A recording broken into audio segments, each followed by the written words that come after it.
Welcome to today's episode of the Green Industry Podcast. I'm here in sunny southwest Florida, Sarasota, Florida. Our guest today is about 100 miles over there by Disney World in Orlando, Florida. Friend of the show. Welcome back, Chris. How are you doing this morning? Doing great. How are we doing today, Paul? I'm doing fantastic. You were camping over the weekend with your family, and you said you didn't get much sleep. What? Yeah, beautiful camping. It was great weather for camping, but yeah, I tried to go old school Boy Scout on it and just to have a ground mat and sleep on the ground while I was camping in my tent. And I'm too old for that nonsense now. I got to get a camping cot. So You, still recovering from the lack of sleep this weekend. you were camping in Florida? Yep, and right in the middle of Moss Park is a very very nice park state park over here near Orlando. You're not afraid of critters and wildlife and whatnot? Definitely plenty of critters, but that's okay. We survived. We made it. What kind of critters do you see out there camping in Florida? I think the most aggressive thing we saw were these fuzzy caterpillars that apparently if you touch them is akin to touching fiberglass. So that was the only thing is keeping out there camping with a bunch of kids is telling the kids don't touch the pretty caterpillars, please. Yeah. Now, Chris has been in Florida a long time. I just am a new Floridian, so I'm getting used to playing golf and a big old alligator being right there. I mean, I've been so close to alligators, and I'm still not used to it. I was golfing and my ball was in the sand trap, and the water and the sand touch. And my friend's like, "Yeah, the alligator's right there," because it was a bank and I couldn't see it. And I was probably 8 feet from this alligator, and they just it's normal to them. So I'm just trying to act like it's normal to be. My heart's still racing. I still get nervous when I see them gators. Just part of the furniture here at this point. Yeah. The Orlando Wetlands is a very pretty hiking spot over here. And yeah, that's the kind of place where you've got to look up when you're walking. You can't be looking down at your feet because if you're not paying attention, you might walk directly into an alligator. Ooh, no, thank you. But I've been enjoying living in Florida. You've lived in Pensacola and Orlando. Is that correct? Yeah, Jacksonville, Pensacola, and Orlando. So I've kind of bounced around all around the state for the last, roughly 20 years now. Yeah. Oh, wow. And you like Florida? Oh yeah, I grew up in Chicago, loved Chicago, but I always tell people you don't have to shovel sunshine. So this is a little bit easier living down here in Florida compared to the constant cold or the constant extreme heat up there. We get the nice consistent simmer of warm here in Florida. Yeah, well, don't talk about it too much because I don't want more people moving down here. These golf courses, it's so awesome down here. I'm it's sunny every day. There's the Gulf of America. There's the white sandy beaches. I'm this is so much better than Ohio where I grew up. And then the only problem, if there is a problem, is the golf courses are crowded. So there's all these, they call them snowbirds, but there's all these folks from the north where I'm from, originally from, but they come down and they clog up the golf courses. So I'm if only the golf courses were less people out there, it would be perfect. But other than that, living in Florida is way better than living in Georgia and Ohio. But I don't want too many people finding out the secret that you've got. I'm not much of a golfer. You've got golf courses. I've got in general Orlando traffic. I think most of the people on the roads in Orlando at any given point in time during the summer, a good 75% of them aren't from here. So that makes a regular 10-minute commute sometimes a 45-minute commute. Yeah, and I think it's the same in the Tampa Sarasota area because I'll be driving and I'm first of all, this car looks I don't even know what kind of car it is. It's so old. And they're in the left lane. And then I drive by and there's some older gentleman, driving. And then he's hunched over and then his wife's next to him. And I was how could you be going 55 in the left lane? Because the speed limit's 70. And I just get so fired up when people drive low and slow in the left lane. It's so common down here and it gets me so mad because I drive up to Tampa a couple times a week. It's 52 miles. And I just get so fired up when people are in the left lane going less than the speed limit. Oh yeah, absolutely. That's a lot of the I was on the 417 is a popular toll around here that also connects to Disney. So that was one that I probably had a few too many. I had to be careful with how I was speaking in the car with kids in the back driving on that road sometimes. Well, yeah, God's listening to me. I'm in the car by myself, and I have to apologize to the Lord for some of my choice of words in the Florida traffic. And then I get these toll tickets. So let me ask you about this. Then we're going to get into marketing a lawn care business. But I get these tickets for $12.95 and whatnot. and I get on and I just pay it, but they have something about a sunshine pass or sun pass or something like that. What's that all about? Yeah, they've got I feel like every different municipality has their own toll pass down here. Yeah, I just had the same thing where we didn't realize we had a card that had not refreshed our toll transponder for some reason over the course of 15 days, and it was punitively expensive. And in Orlando, you can't get anywhere without taking a toll for the most part. You can't get from one side of town to the other without hitting at least 3 tolls. So that adds up pretty quick here when it came to the cost of living. It's definitely cheaper to buy the transponder, but even then, it's not a safe bet. Okay, so it's the sun pass transponder. You have to buy that, and then you Yeah, have to. usually most of the times they've got like a sticker option. You just literally put a sticker on your windshield, and then you connect it to a credit card, and then they'll be more than happy to charge you directly instead of having to worry about Oh, the that's how and it then works. and then you get the admin cost too. If they mail you a fee for it, usually there's some sort of extra admin cost on it. So it's generally cheaper, maybe $5 for the sticker, but cheaper than all the admin costs. And sometimes you get a discounted rate on the tolls if you're doing the sticker versus the toll by plate. Okay, that's helpful. So you'd recommend the sun pass? Yeah, whatever your local. I always pick whatever the local one is here. I think for us it's ePass in Okay. Orlando. So Okay. Yeah, because I got hit. I apparently I drove through a school zone too fast, and they have a picture with my car, my license plate. I'm like, yep, that's me. But I didn't even know it was a school zone. You know what I mean? And then um, I still don't understand. I keep getting the same one, and I don't know where I'm at, and I don't know like I don't know why I'm in the wrong lane. I'm in the left lane, and I'm like, what? They keep dinging me for $12 here and $15 here, and then I guess I'll just get the Sun Pass. But it Florida make life. it helps spread out the hurt a little bit at least. Yeah.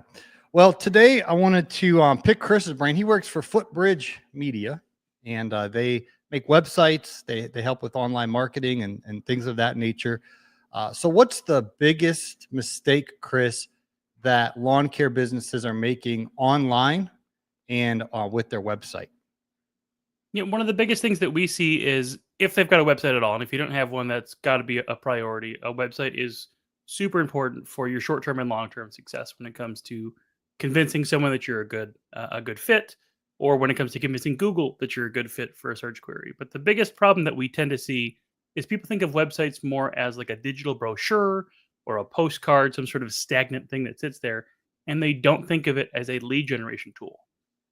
Really, when you're creating your content, the content for your site, the images for your site, the structure for your site, you've really got to be thinking about it from a lead generation standpoint. It's got to be able to convert. So I've seen way too many websites that have phone numbers buried at the bottom of a page. There's no call to action anywhere on a page. You don't have social trust things like having your reviews listed on your website. You may not even have local content, no pictures of you in your truck in front of your local landmarks, or taking pictures of your work actually out in the field. You need those little things, those little touches, to prove to people and to Google that you are really a legitimate company, that you're there, that you're someone who can be trusted.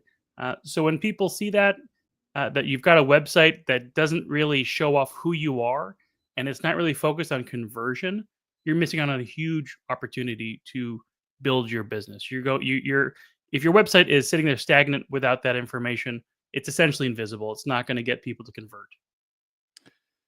That's well said, Chris. And I want to say hello to some of our viewers here. Blessing says, "Hey, Paul, is that Kyle Blessing or is that the name just says Blessing? I have a friend up north. His name's Kyle Blessing. Maybe that's him." We got a comment here from Greenscapes, Ohio. Nice to see you tuning on in. I saw you on last night's live stream. So, if you're listening on the Green Industry Podcast, I wanted to start getting these on and this goes into my next question, Chris, but I wanted to start getting these onto YouTube and on Facebook because not everybody consumes their content on Apple or Spotify. I do. I personally am a podcast junkie. I like listening to podcasts, but some folks are just on Facebook or on YouTube. And my question to you, Chris, is how do we make ourselves more findable? And if you could explain the Google algorithm and how SEO works and how we essentially, get in front of our customers. That's my question, and that's part of my reason why I'm trying to be on more platforms now rather than just uh, on Apple and Spotify, which were Yeah. obviously still there. Yeah, absolutely. I mean, I think it's smart. I think diversifying where you're trying to exist locally and organically is a big deal because, now more than ever, there are way more channels that potential customers can take to finding out about you, about your business. Google's obviously going to be a huge one still. There's still a ton of traffic that goes through Google. One of the bigger concerns we hear from folks about Google and their concerns about ranking with Google now is there's a lot of chatter about AI and how AI is changing. There's Google AI overviews and how it's impacting how people search. The one positive note here, different for podcasts, but for local service providers, a lot of those folks are kind of insulated because AI is really good at giving fast answers or informational answers. It doesn't do as good a job of answering the question, who should I choose for a local service provider? So, really, for that, the basic organic and local SEO practices that have worked for the past few years are still really important. So, for local contractors, lawn and landscapers, and the like, number one, having a Google business profile is huge. That gets you present in the map section, and that comes up for a lot of local type searches for services. So, lawn mowing, landscape design, that's usually going to pull up that map pack as part of the results. So, that's pretty important there. That includes having a fast loading website. So, organically, Google is going to assess your website. They're going to figure out, is the content on the website relevant to any specific terms that people are searching for? At the end of the day, people want to find content that helps them. They will continue to go to a search engine that provides that to them. And Google wants people to come back because the more people that come back to use Google, that's how Google makes their money. Mhm. So organically, it means you have to have a website that loads fast, that has good information on it, and it explains exactly what you do, who you help, and why you're a good choice. And then beyond that, you really do have to diversify now more than ever. Your online marketing should be about it's hard, especially when you're first starting. Get your basics down, but once you can, you've got to expand and grow. You've got to consider your social media platforms. Short form video is bigger now more than it's been over the last few years. You've got, podcasts are a great way to get information, but also a good way to distribute information. Think of how you're an expert in your field and how you can communicate that information. Focus on a way that's easy for you. So, for a lot of contractors, posting on Facebook is a great way to do that because you can do some text content, some video content, some image content, and just think of it as, I'm an expert. I want to show people why I'm an expert. I'm going to give them a little bit of information. I'm going to entertain them maybe at the same time and show them why I'm an expert. And that ultimately makes people trust you, makes people interact with your content. And the more people interact, the more visible that content becomes, regardless of platform. Google, social media, YouTube, the more people interact with you and trust you, the more that they're going to come back and the more that you're going to rise higher and higher in those rankings. That's good. You mentioned there, Chris, the word trust. And as someone who just moved down to Florida, within the last year or so, I don't know what golf courses are good. So what do? I don't actually like drive there and like look out my window and check it out, right? I just Mhm. go onto Google and there's an app that I use that has a 5-star ranking. It's called Golf Now, and you just go there and then the previous people that played the golf course will leave a rating and review, and then they'll give a 1 out of 5 stars. So you use the word trust. I'm 100% banking on an online reputation of a golf course of how many five, none of them have a 5-star, but like I wanted to have at least 4 stars. And then the one that I went to that had like 3 stars, it ended up being an absolute joke. That course was horrible.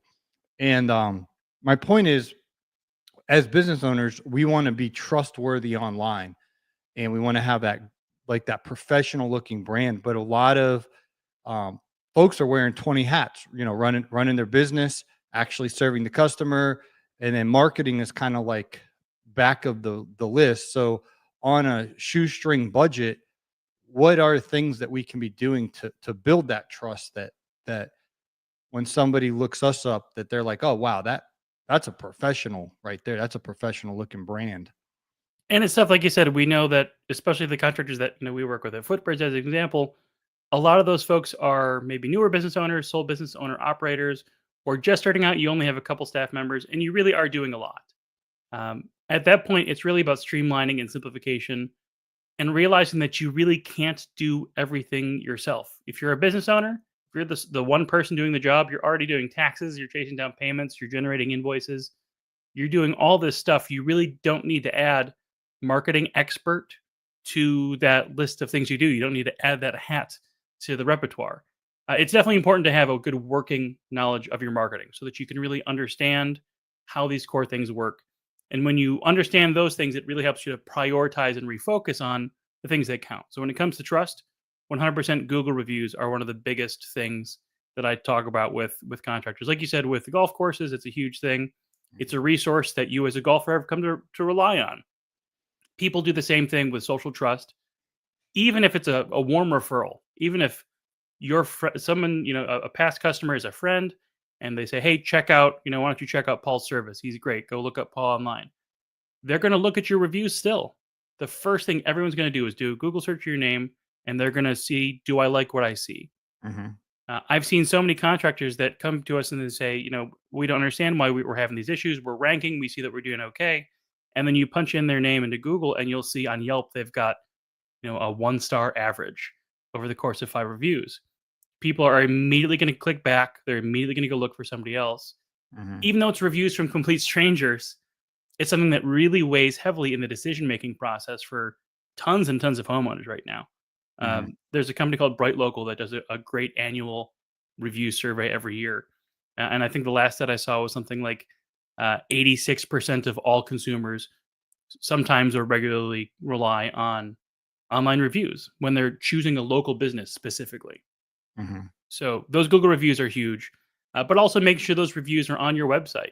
We talk about social trust. It's not just the reviews. It's what content is on your website. Do you have pictures of you as a local vendor out there doing your thing, shaking hands with customers? Does your social media feed have your truck pulling up to a local, neighborhood that everyone can recognize, taking pictures with homeowners? Are you present at local events? Do you sponsor a little league team? There are so many small things that you could do to make sure that your name is out there, that there are reviews about you, but also that you're just present in that community. The more people see your brand, your likeness, the more likely they are to think of you in a positive light, to think of you as someone who is there and reliable, to recognize that you are an institution. It all comes back to that, that trust isn't just the reviews, it's someone's entire interpretation of what your business is like in the real world. If somebody realizes, you know what, I really need to improve my marketing this year. If you go on Google in incognito mode and like actually type in the name of your business or just your name into Google, what do you see? What does it say? And how do you rank and how do you appear? And they're like, you know what, I need to improve this. Where do they start? Like, what's step one? I think step one, especially if you're early on, is if you don't have a Google business profile, that's something you should be doing immediately. Google business profiles are free. You don't have to pay to generate a Google business profile. Just make sure you completely fill it out. It's going to ask you for things like your mailing address, which you need to use for verification purposes, your business website address, if you've got one, your phone number, your services. It's going to ask you to upload photos. Do all of those things. Completely fill out your Google business profile. It's free. And it's a great way to start to get local leads. If you don't have that, that's number one, absolutely. Number two is check your website. Like we talked about kind of at the top, your website isn't just your brochure. You got to sell people on your website, and it's got to be interactive enough so people can reach out to you. So go to your website and see if within 5 seconds you can determine who you are, where you're at, and how to reach you. Those are 3 really big things. If you can't do those things within the first 5 seconds of being on your website, that's a big thing you have to fix right now. And if you've got that going on, that's okay. I would say that step number 3, the thing that most contractors need to do more of, is get those Google reviews. The majority of contractors that we work with don't have enough. And that's because you need to have more than your closest competitors, and it's a changing number. That goalpost is always moving. If you've got another competitor who's extremely competitive, you've got to constantly be chasing them. So getting those reviews helps you to boost your ranking, helps you to boost user conversion, because someone's going to pick a contractor with more reviews than the other guy more often than not. So those are the really good core building blocks for the basics of marketing. Make sure you got your Google business profile. Make sure you've got a website that addresses the needs of conversion, and make sure that you've got Google reviews that you're working on. If you do a little bit of that every day, a little bit of work on your website, a little bit of work on Google reviews every day, that will put you leaps and bounds ahead of your competitors over time. That's so good. And most lawn care business owners, landscaping business owners, I know we got Kyle Blesson in the chat. He's kind of a handyman. He's one of those guys that can fix anything. But Google Business Profile, that's something we can kind of DIY and do ourselves and upload some fresh new pictures of not stock pictures, but like actual work that you've done or your team's done. And it takes intentionality with the Google review, but as soon as you're done with the job and you can tell the customer is happy, which they should always be happy if you do good work, but just say, hey, Mrs. Smith, I'd mean the world to me if you could leave us a Google review. Uh, and I like this phrase, and it kind of works psychologically, Chris, is just say, hey, can I ask you a favor? And most human beings, when you say, can and I didn't make this up, I read this from some psychology business book or whatever, but when you say, hey, can I ask you a favor? People feel good about it. Like if you recommended, I get my toll pass or whatever, and then I'm going to come back and be like, hey, thanks, Chris. That was easy, whatever. And then makes you feel good because you did me a favor. So you ask the customer, hey, Miss Smith, can I ask you a favor? And sure, Paul, what's going on? Um, we just laid this sod. I know you're really happy. Would you mind leaving a Google review of how we did on your sod job, or fill in the blank for whatever service you provided? And then actually text them the link to make it real convenient for them. And then even if they don't fill it out, you could follow up. But Ezra McCarthy, we've had him on the program before. He's just so good at getting these reviews and whatnot. But that's kind of his philosophy, is just ask the customer and be persistent and whatnot. And then also the website part, that's something that, in my opinion, you don't want to DIY and you don't want to get ripped off. I've been ripped off before by crooks who overcharged me and they were incompetent, and they took my money and gave me a raggedy butt website that those guys should be in prison for stealing my money and time. But unfortunately, I don't think they are. But anyway, that led me to griping and complaining to Jason Creole. We're out golfing one day and he's like, what's going on? And I was like, I just paid this company. It was over $10,000. And they basically took my money and gave me this joke of a website. And it took them like so long. They kept, anyway, they're just evil people, dishonest people. So I'm telling Jason, he's like, oh, I just found a company down in Pensacola. They can make you a website, relatively fast, like 6 weeks to 2 months, which is way faster than I got mine. And he's like, it's only a couple $100 a month. And I was like, you're kidding me. I was like, I paid 10,000 up front, and then I had to pay more on top of that. And so he told me about you guys. Now I was so wounded. I was like, well, I'm going to drive down and meet him. So I literally drove down from Georgia. I drove all the way down to Pensacola, Florida, and I go in the building and I'm like a detective. I'm like, how long have you worked here? Like, what do who's making these? Like, I'm just interviewing everyone. And my discovery was, you guys have been around for a very long time, have very good Google reviews. You obviously made Alabama Lawn Pros. My friend Jason, you took good care of him. So when I say I endorse Footbridge Media, there's a whole storyline of my physical research of actually going to your headquarters and anytime someone's worked at the same company for a long time, that's a really good indication that it's a good company. Like John Deere, not to go down a rabbit trail here, but when I'm at John Deere interviewing them, we do a trade show where I interview them.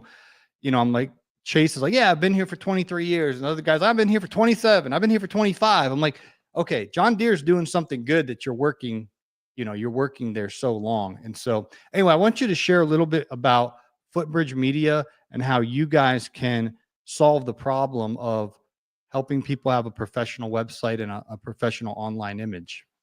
Yeah, absolutely. I mean, Footbridge Mini's been around for over 20 years now. Funny enough, talking about time on, I've been with Footbridge for going on 13 years now, out of that 21. So I'm very happy to be with them. Footbridge Mini only works with contractors and home service pros. That's always from day one been the bread and butter of who we help.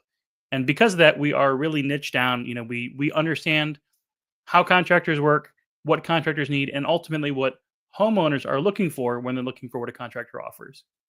So that's why we've created our core contractor marketing program. It's essentially everything you need to jumpstart your online marketing presence. And it starts with the website development side of things.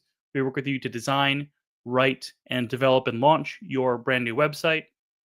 And then we offer support services all around that. That includes review management services. We talked about how important reviews are.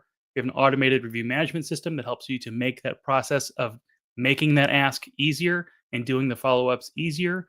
We also have our marketing consultant staff here. That's one of the biggest features here at Footbridge. Is you have, once you get signed up, you've got a one-to-one relationship. You have an email address, a phone number, and a link to schedule a call with your dedicated consultant.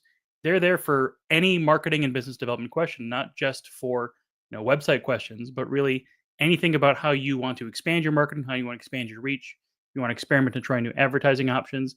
They're there to understand you, to help you develop a business and a game plan for your marketing, all based on your needs, your wants, your budgets, and all of that. And ultimately, when that site goes live, we're working on your organic presence. We're working on making sure you're doing well in the maps. And we're also providing you with business solutions as well. That includes the Footbridge dashboard, which is basically a business management tool that we now offer. It includes the ability to process payments online for your clients, to generate invoices and quotes online for clients. It really helps to organize and manage your client customer data. It's really just another way that we're trying to help our contractors to more easily run their business, because we know that you're busy. We know that you're wearing lots of hats. We're trying to give you the tools and the resources that are necessary to help you focus on what's important, which is really, at the end of the day, taking care of your customers instead of worrying about all the little things all around that. Yep. Well, if you guys need a website, I recommend Footbridge Media, and they can build you guys a wonderful website. And get a call. Bailey, is that who's doing the call? Or Depending on who you call, when you call, you'll either be talking to me, you'll be talking to Aaron, or you'll be talking to Evan in our sales team.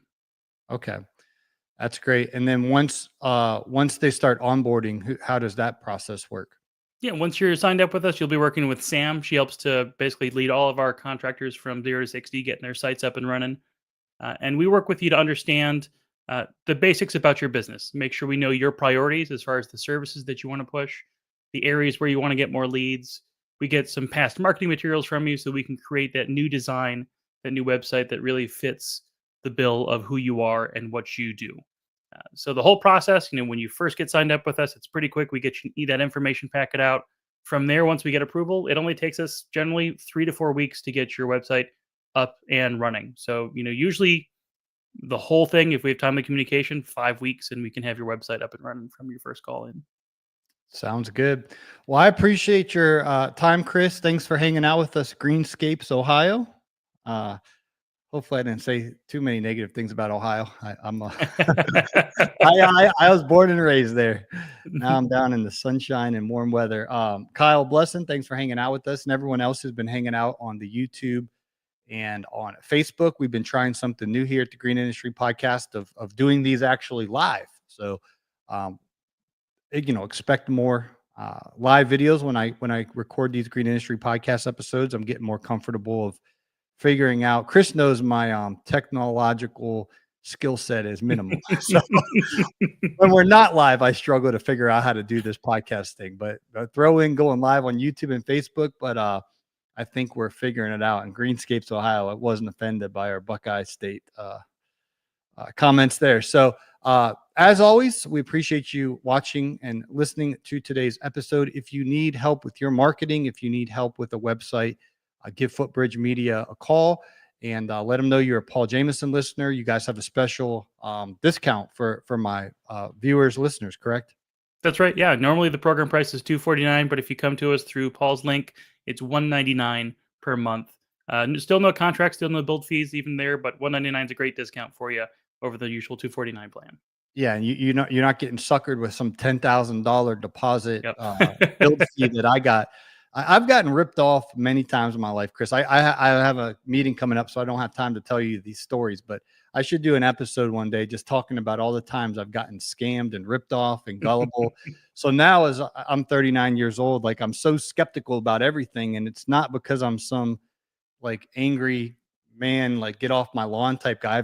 I've been ripped off before so many times that now I'm just like, I'm always like, real On the lookout. Yep. yeah, real suspicious about a lot of stuff, and it's not a great attribute. I got to kind of balance it out a little bit, but I say that to say it took a lot to earn my endorsement. Jason Creel's a reputable guy, so for him to convinced me to drive down to Pensacola, and it was awesome. Pensacola is a great town. I enjoyed my couple days there. Got to my bookkeepers, ironically, they live there, Megan and Joey Coberly. So I went to Footbridge in the morning, and then Joey and Megan took me to that Outback Steakhouse. We had it was either Longhorn or Outback, but I remember I had a steak, and then I spent the evening at the Pensacola beach where they got like the white sand, and it's beautiful. See, beautiful beach. Beautiful beach. Yeah, Yes, absolutely. it was a great day. All right, Chris. Well, I appreciate your time, man, and we'll be in touch. Sounds great. Thanks, Paul.